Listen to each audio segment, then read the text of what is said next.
Assalamu alaikum wa rahmatullahi wa barakatuh mes frères et sœurs. Donc aujourd'hui nous allons parler du compagnon Abdallah ibn Salam radiallahu anhu. Cherchez la science auprès de Omar, de Othman et de Ali. Si vous les perdez, cherchez-la auprès de 4 personnes. Abu Darda ibn Mas'ud, Salman et Abdullah ibn Salam qui étaient juifs avant de se convertir à l'islam. Parole de Mu'az ibn Jabal radiallahu anhu. C'était un des savants les plus considérés parmi les juifs de Yathrib. De son vrai nom, Al-Hussein ibn Salam radiallahu anhu. Il était un homme pieux, sage et versé dans les écritures saintes. Sa vie tranquille et paisible se résumait à ceci.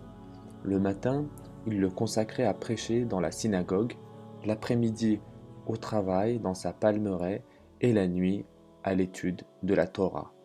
Sa connaissance des écritures bibliques l'a convaincu de l'imminence de la venue d'un messager qui sera envoyé pour parachever le message divin transmis par les prophètes précédents.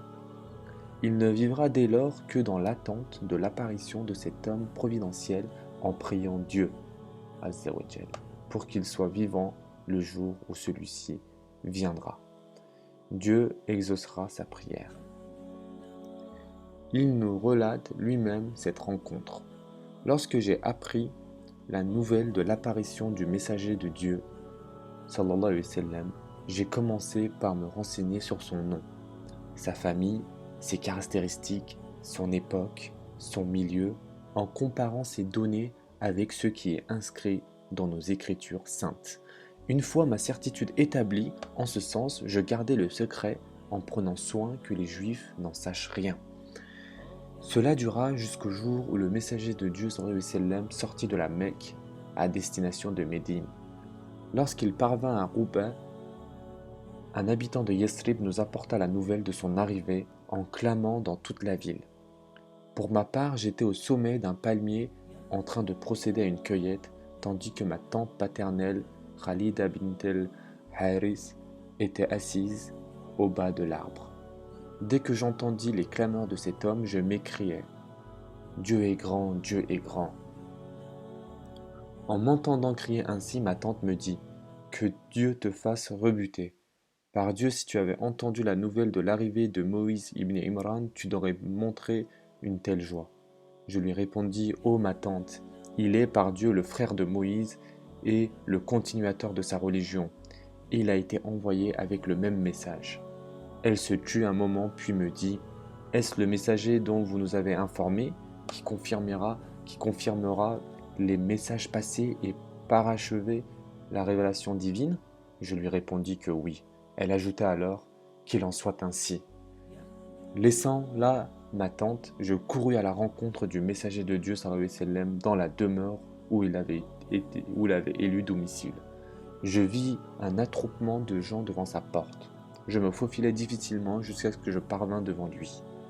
Les premières paroles que je l'entendis dire sont « Ô gens, transmettez entre vous le salut de paix, donnez à manger et priez la nuit lorsque les gens dorment pour que vous entriez au paradis dans la paix. » Je me mis alors à scruter son visage, à le fixer minutieusement et j'arrivai à la conclusion qu'il ne pouvait s'agir du visage d'un imposteur. Je me rapprochai donc de lui et proclamai la profession de foi. Il se tourna vers moi et me dit « Quel est ton nom ?» Je répondis « Al-Hussein ibn Salam ». Il me dit « Dis plutôt Abdallah ibn Salam ». Je répondis « Oh oui, Abdallah ibn Salam, par celui qui t'a envoyé avec la vérité, je ne voudrais plus aucun autre nom à partir de ce jour. » Ensuite, je partis chez moi, où j'appelai mon épouse, mes enfants et mes proches à l'islam. Ils se convertirent tous, même ma tante Khalida, qui était une femme âgée.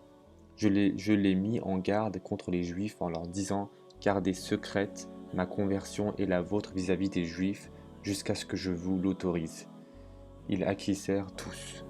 Peu après, je revins voir le messager de Dieu sallallahu alayhi wa sallam et lui dis « Ô messager de Dieu, j'aimerais que tu invites les chefs des Juifs ainsi que leurs notables pour les interroger sur mon rang parmi eux avant qu'ils n'apprennent ma conversion et que tu les appelles à l'islam.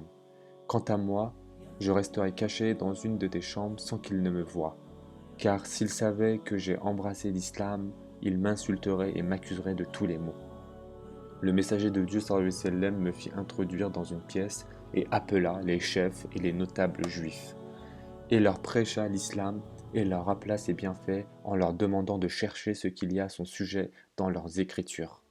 Or, ceux-ci polémiquèrent avec lui et refusèrent d'accepter l'évidence en usant de faux fuyants.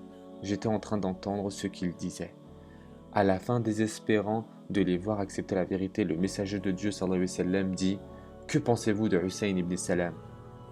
Ils répondirent « Il est notre maître et le fils de notre maître. Il est aussi notre savant et notre érudit, et le fils de notre savant et notre érudit. » Il leur dit « S'il se convertissait, vous convertiriez-vous » Ils rétorquèrent « À Dieu ne plaise, il est inconcevable qu'il se convertisse. Dieu le préservera d'un tel acte. » Je sortis alors de ma cachette et leur dis « Ô assemblée des Juifs, craignez Dieu, vous savez bien qu'il est le messager de Dieu, sallallahu alayhi wa sallam, et qu'il est cité dans la Torah par son nom et ses caractéristiques. Quant à moi, je témoigne qu'il est le messager de Dieu et je crois en lui. » Ils s'écrièrent tous au comble de la colère. « Tu es un menteur, par Dieu tu es le plus mauvais et le fils du plus mauvais d'entre nous. Tu es le plus ignorant et le fils du plus ignorant d'entre nous. » Et ils me traitèrent de tous les noms. Je me tournai alors vers le messager de Dieu sallallahu alayhi wa sallam et lui dis « Ne t'ai-je pas dit que les Bénou Israël sont un peuple de calomnie et de mensonges et un peuple de trahison et de débauche ?» Abdallah ibn Salam radiallahu anhu se mit à apprendre les préceptes et les enseignements de l'islam avec une soif et une ferveur extraordinaires. Il se mit à l'étude du Coran dont il apprit tous les secrets et toutes les sciences. Il devint aussi comme l'ombre du prophète sallallahu alayhi wa sallam qu'il ne quittera plus d'une semaine, apprenant de lui tout ce qui concernait les choses de l'au-delà. L'au-delà, il en devint tellement assoiffé qu'il en fit une préoccupation permanente qui lui valut la bonne nouvelle du messager de Dieu, sallallahu alayhi wa sallam. Reis ibn Ubada rapporte en effet ce qui suit. Un jour, nous étions assis dans la mosquée du prophète sallallahu alayhi wa sallam en train d'assister à une séance d'enseignement, lorsqu'un vénérable vieux qui enseignait aux gens se leva et sortit de la mosquée. Certaines personnes assises avec nous dirent alors « Celui qui veut se réjouir de voir un élu du paradis, qu'il regarde cet homme. » Je leur dis « Qui est cet homme ?» On me répondit « C'est Abdallah ibn Salam. » Je me résolus à le suivre. Arrivé devant sa demeure, je l'interpellai. Il me dit « Que veux-tu, ô fils de mon frère ?» Je lui répondis « J'ai entendu les gens dire à ton sujet que celui qui veut se réjouir de voir un élu du paradis, qu'il regarde cet homme. C'est pourquoi je t'ai suivi pour voir ce qui les a amenés à dire cela et comment ils ont su que tu étais un élu du paradis. » Dieu seul connaît les élus du paradis, ô mon fils. Je répondis « Certes, oui, mais il doit y avoir une raison à ce qu'ils disent. » Il me dit « Je vais te raconter la raison. » Tandis que j'étais endormi par une nuit, à l'époque du messager de Dieu, je vis un homme s'approcher de moi et me dire « Mets-toi debout. » Je lui obéis et je me mis debout. Il me prit alors par la main et me montrait un chemin sur ma gauche. J'allais m'y engager, lorsqu'il me retint en disant « Laisse, ce n'est pas ton chemin. » Je vis ensuite un autre chemin sur ma droite, plus vaste et plus clair. Le mystérieux personnage me dit cette fois-ci « Prends ce chemin. » Je le pris et marchai, jusqu'à ce que j'arrive à un vaste jardin très verdoyant et agréable à voir. Au milieu de ce jardin, il y avait une colonne en fer dont le bas était enraciné dans la terre et le haut s'élevant jusqu'au ciel.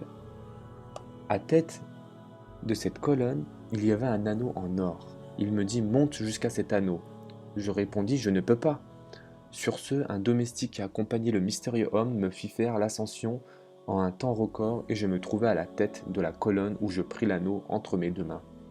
Je restai dans cette position jusqu'à mon réveil. Le lendemain, à mon réveil, j'allais voir le messager de Dieu sallallahu alayhi wa sallam et lui racontais mon rêve. Il me dit « Le chemin que tu as vu sur ta gauche, c'est le chemin des gens de la gauche, c'est-à-dire les habitants de l'enfer. Le chemin que tu as vu sur ta droite, c'est le chemin des gens de la droite, c'est-à-dire les habitants du paradis. Le jardin qui t'a ébloui pour sa verdure et sa beauté, c'est le paradis. La colonne qui se trouve au milieu du jardin, elle, est le fondement de ta religion. Quant à l'anneau, c'est le lien indissoluble. Tu continueras à y être attaché jusqu'à la mort. Et il restera attaché jusqu'à la mort. Le Saint-Coran a imprimé son souvenir et sa conversion pour l'éternité. Dieu a dit à son sujet, un témoin parmi les fils d'Israël en a attesté la conformité avec la Torah et y a cru, tandis que vous, vous le repoussez avec orgueil. Sourate 46, verset 10. Prenez soin de vous, mes frères et sœurs, et à très prochainement, Inch'Allah.